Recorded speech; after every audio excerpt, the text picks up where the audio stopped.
Bonjour, bienvenue dans cette nouvelle vidéo. Dans la précédente vidéo, je vous avais dévoilé 5 accroches irrésistibles pour capter instantanément l'attention. Aujourd'hui, je vais vous dévoiler les 3 étapes pour les adapter à vos produits ou services. La première étape, vous devez maîtriser votre produit. Pour vendre efficacement un produit, vous devez tout d'abord le maîtriser. Si vous n'y veillez pas, vous risquez de n'avoir aucune idée de son réel avantage principal, de ses réels avantages secondaires, et donc de ce qu'il faut dire pour bien le vendre. Vous ne ressentirez aucun enthousiasme pour lui. Or, l'enthousiasme est un puissant levier émotionnel quand on cherche à vendre. Il convoie à l'esprit de votre prospect que votre produit est fortement efficace et crédible. Pourquoi ? Bien, comme vous le savez, il est difficile, voire impossible, d'être enthousiaste quand on ment. Malheureusement, la majorité des vendeurs ne savent et ne ressentent rien de tout cela. Conclusion, l'argument développé dans leurs accroches ne résiste guère aux objections des prospects. Pour réussir à maîtriser votre produit, posez-vous certaines questions et surtout, répondez-y. Première question. Après avoir utilisé moi-même mon produit, est-il digne d'intérêt? Laisserai-je une personne proche de moi l'utiliser sans remords et en étant fier de l'avoir conçu? Deuxième question. Quels sont les avantages principaux offerts par mon produit de mon point de vue? Et qu'est-ce qui prouve que c'est vrai? Troisième question. Quels sont les avantages secondaires offerts par mon produit de mon point de vue toujours? Et qu'est-ce qui prouve que c'est vrai? Quatrième question que vous devez vous poser, quel problème principal de mon client mon produit résout-il? Quel besoin principal de mon client mon produit satisfait-il? Ou quel rêve principal de mon client mon produit est-il à réaliser? Cinquième question, qu'est-ce qui prouve que mon produit résout vraiment ce problème principal? Ou satisfait vraiment ce besoin principal, ou aide vraiment le client à réaliser ce rêve principal. Sixième question, quel problème secondaire de mon client mon produit résout-il? Quel besoin secondaire du client mon produit satisfait-il? Et quel rêve secondaire du client mon produit aide-t-il à réaliser? Septième question, qu'est-ce qui prouve que mon produit résout réellement les problèmes secondaires du client? Qu'est-ce qui prouve que mon produit satisfait réellement ses besoins? Et qu'est-ce qui prouve que mon produit l'aide vraiment à réaliser ses rêves secondaires? Autre question, quelles objections mon client pourrait-il avancer? Neuvième question, si mon produit était une personne, à quelles objections du client n'arriverait-il pas à répondre? Dixième question, si mon produit était une personne, à quelles objections du client répondrait-il facilement? Onzième question, qu'est-ce qui a poussé mon client, selon lui, à acheter mon produit? Est-ce qu'après avoir utilisé mon produit, mon client est d'accord avec les avantages principaux et secondaires que je lui avais dit que mon produit offre? 13e question. Est-ce qu'après avoir utilisé mon produit, mon client pense vraiment qu'il l'a aidé à résoudre son problème principal, satisfaire son besoin principal et ou réaliser son rêve principal? Autre question. Sinon, qu'est-ce qu'il pense que mon produit a fait pour lui? 15e question. Est-ce qu'après avoir utilisé mon produit, mon client pense vraiment qu'il l'a aidé à résoudre ses problèmes secondaires, satisfaire ses besoins secondaires et ou réaliser ses rêves secondaires? Sinon, qu'est-ce qu'il pense que mon produit a fait pour lui? Voilà donc toute une série de questions. Cherchez à y répondre vous aidera à mieux maîtriser et mieux vendre votre produit. Mais au préalable, éclaircissons et précisons quelques points que nous venons d'aborder. L'avantage principal de mon produit tout d'abord, c'est, de mon point de vue, ce qu'il va générer principalement pour mon prospect. Mais le problème principal, du point de vue de mon client, c'est ce qui le fait souffrir le plus. Alors, prenons un exemple. Un vendeur pourrait vous vanter les deux avantages de sa perceuse. Elle perce rapidement et sans effort des trous d'une bonne profondeur. Il vous vend ces deux avantages car, de son point de vue, vos problèmes principaux sont le temps passé et la douleur engendrée par l'acte de percer un mur. Mais vous qui envisagez d'acheter une perceuse, comptez-vous le faire pour pouvoir percer des trous rapidement et sans effort? Je vous pose la question. Vous trouvez sûrement ces avantages très intéressants. Mais si vous achetez cette perceuse, c'est surtout pour pouvoir passer des fils dans les trous que vous aurez percés et ainsi pouvoir regarder, par exemple, en grand format des matchs de football sur votre télévision.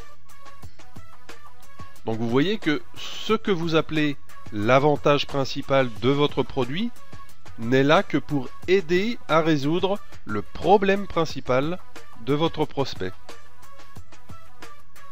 Par conséquent, l'avantage principal de votre produit, de votre point de vue, ne représente aux yeux de votre client que la preuve que son problème principal sera résolu. Et c'est bien entendu la même chose que l'on parle des avantages, des besoins ou des rêves principaux ou secondaires de vos prospects. S'agissant des preuves maintenant, retenez que ce qui prouve les avantages du produit, ce sont les caractéristiques affichées par le vendeur.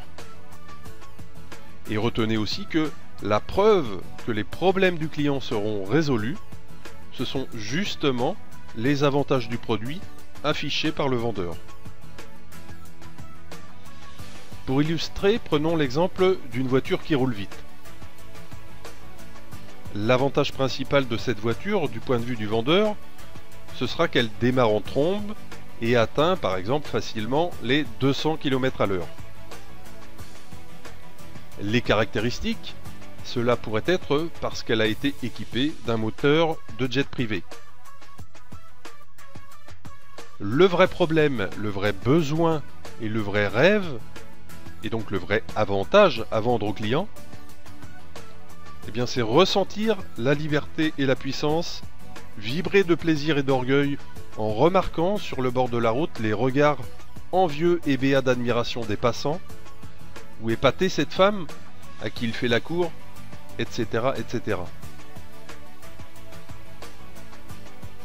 La question numéro 8 que nous avons vue précédemment permet de découvrir à l'avance les objections du client pour en tenir compte dans votre page de vente.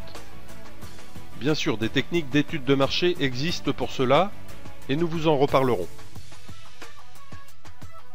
Les autres questions que nous avons listées, notamment à partir de la question numéro 11, permettent de savoir si des clients ont déjà acheté votre produit et pourquoi ils l'ont fait. Vous pourrez alors vous en servir pour améliorer vos lettres de vente. Deuxième étape maintenant, pour adapter les accroches irrésistibles à vos produits, vous devez maîtriser les produits de vos concurrents. Maîtriser les produits des concurrents est indispensable. Si votre lecteur lit votre page de vente et finit par se dire que votre produit est similaire à ceux de vos concurrents, vous comprenez bien qu'il ne va pas acheter. Maîtriser les produits de vos concurrents va vous permettre de savoir comment créer un produit différent.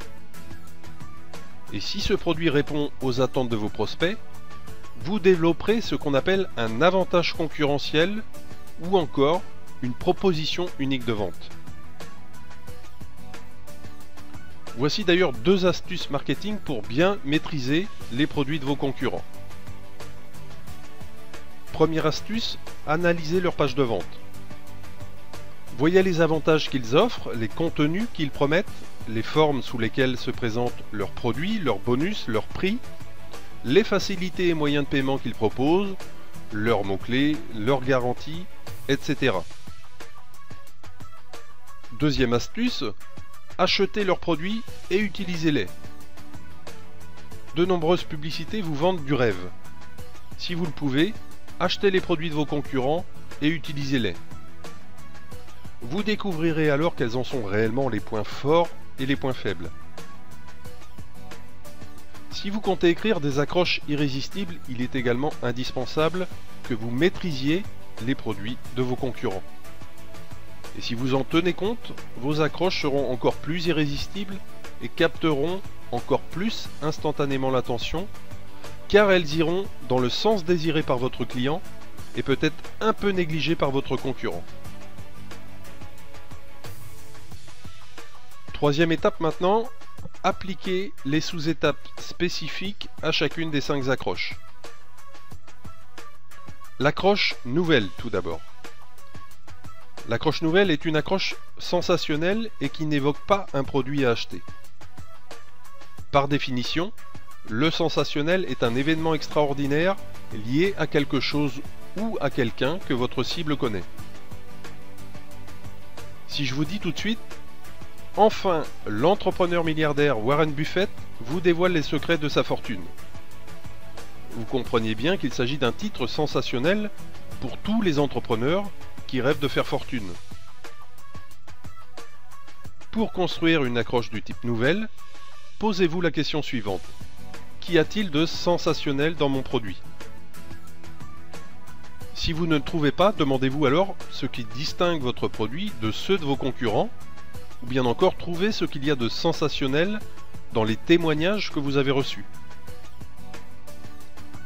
Si vous ne trouvez toujours rien, essayez de lier votre page de vente à une information sensationnelle. Pour y arriver, posez-vous la question de savoir quel point commun il existe entre votre produit et les informations sensationnelles qui sont révélées chaque jour. L'accroche comment? Cette accroche est très facile à construire. Démarrez simplement votre titre par le mot comment et c'est tout. L'accroche interpellation. Cette accroche est également très facile à construire une fois que vous savez qui est votre cible. Alors comment procéder? Eh bien, listez tout d'abord tous les profils qui vont être intéressés, puis interpellez-les au début de votre page de vente, comme par exemple aux femmes enceintes. L'accroche du type enfin. Là encore c'est simple, commencez votre accroche par le mot enfin. Bien sûr, si vous utilisez ce type d'accroche et ce mot enfin, assurez-vous de proposer un produit neuf ou une nouvelle méthode, sinon vous risquez de perdre votre crédibilité. L'accroche qui d'autre? Là encore, commencez simplement votre accroche par les mots qui d'autre et n'utilisez-la que lorsque vous avez de bons témoignages. Voilà, cette vidéo est maintenant terminée. Servez-vous donc de ces 3 premières vidéos pour construire des accroches irrésistibles qui captent instantanément l'attention de votre cible. Dans la prochaine vidéo, nous vous dévoilerons 6 sous-accroches et connecteurs qui donnent envie à un prospect de lire une lettre de vente jusqu'au bout. Donc je vous dis à très bientôt.